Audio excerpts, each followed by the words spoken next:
Hi, Miss Terri and Miss Haley. And hi to Miss Terri and Miss Haley's kids. Miss Terri asked me to make another video, and she asked if I could show you the backside of the cornfield and maybe show you some other stuff that we got going on here. This is one of the back areas of my fields, and I don't know if you can hear it, but there's a stream right here.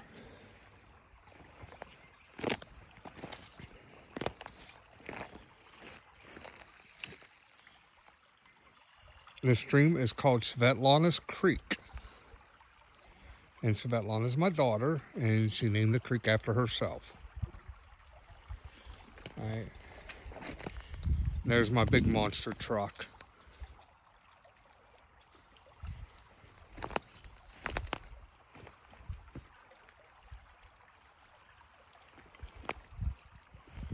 Now, I asked Miss Terri and Miss Haley about becoming, my scarecrows out here. And they said you kids have to vote whether or not they should come out here and stand in the cornfield this year and protect the corn crop. All right, there's my big monster truck. Yeah, somebody hit it last year. Gonna get fixed.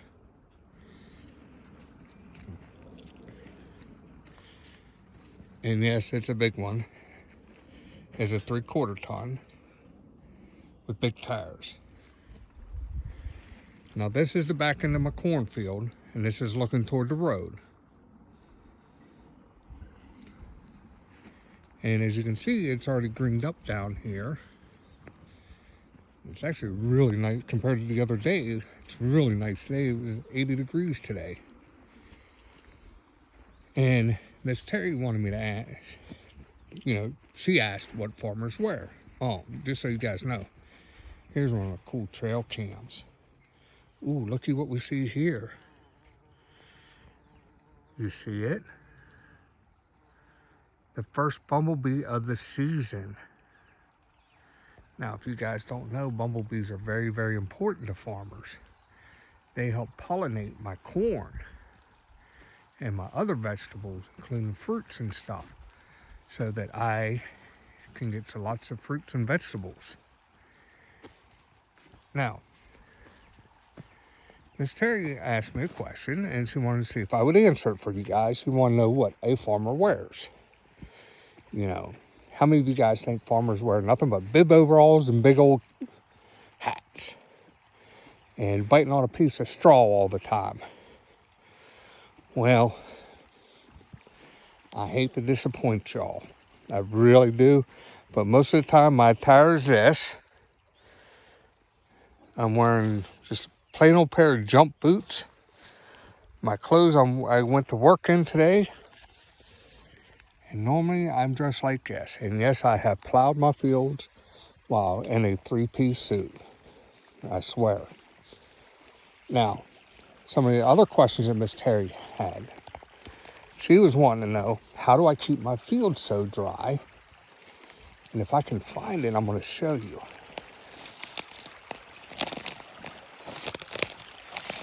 Oh, let's see here. I am looking on the edge of the ground here. We had what's called drainage towels put in several years ago. And what that does, it gives the water a quick way of getting sucked into the ground and then pumped out so that the ground stays hard. And here's the funny part.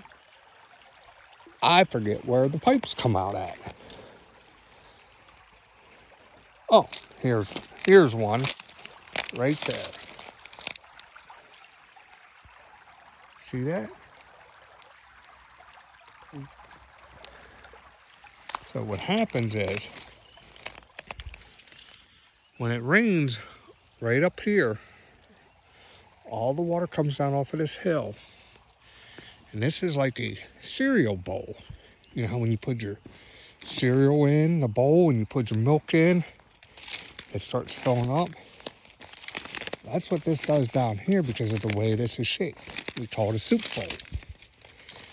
And so basically what happened was all this water would just stay in here. Now where I am standing at right here right now was the high point. Ooh. Now Miss Terri didn't believe it, but look at that. There's a nice deer track. And you can see how dry it's been because the ground's already cracking apart. Now when you see ground cracked apart like that, it means it's been dry for a while.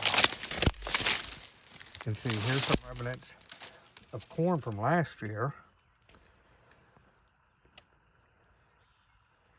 And more likely than not, deer and the raccoons and even the crows had gotten their belly full of corn. So what I was saying was, the water would come down here and just set. And like from where my truck is, over towards this way, which is to my right, would stay pretty dry. This was the high spots. Over on this side was the low spots. And what would happen is this would all get swampy and it would just stay wet. And it would stay wet clear up until what they call the dog days of summer, which is usually in August, September, when it would get really, really dry. Then this would get dried out to where I could literally get in here with the big tractor and a brush hog, which a brush hog is nothing but a big old lawnmower, and mow this all down. Now,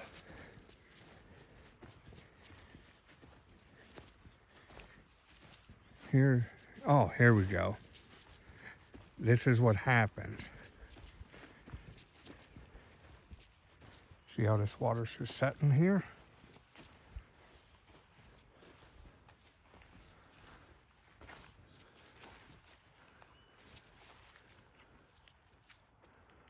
Yeah, so unfortunately, this is what happens in here is there's water that comes off this hillside right here.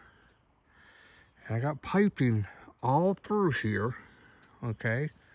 There's like a 6-inch pipe. It pulls all that water out and sends it down to the creek. Now,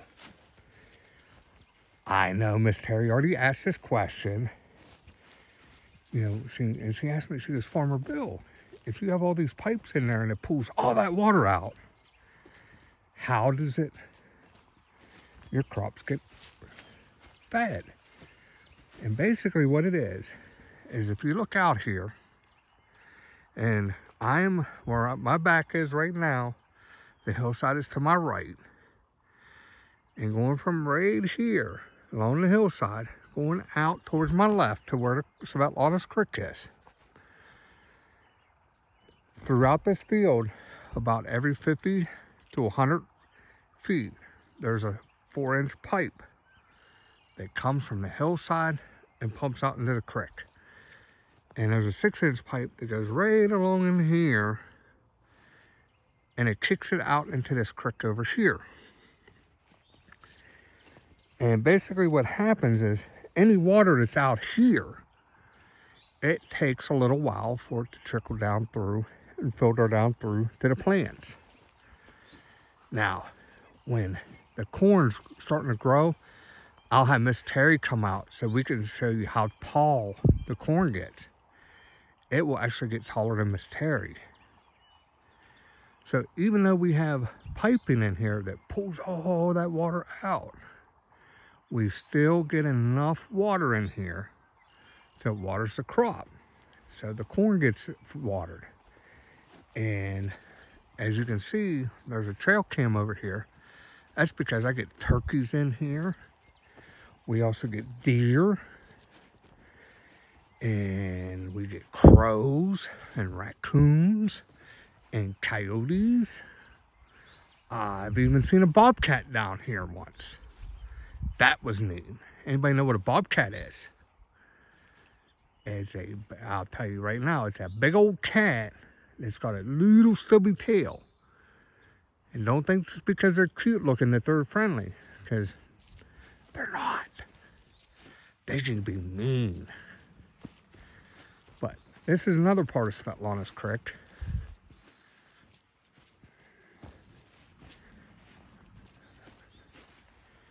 Alright.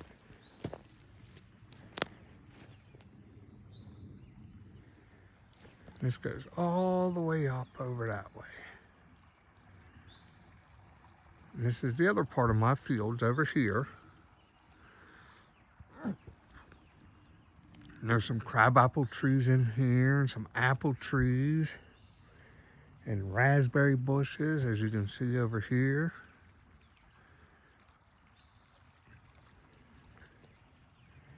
Ooh, and looky here. Look at the deer trails. All right, well, that's the end of this video, and there'll be another one.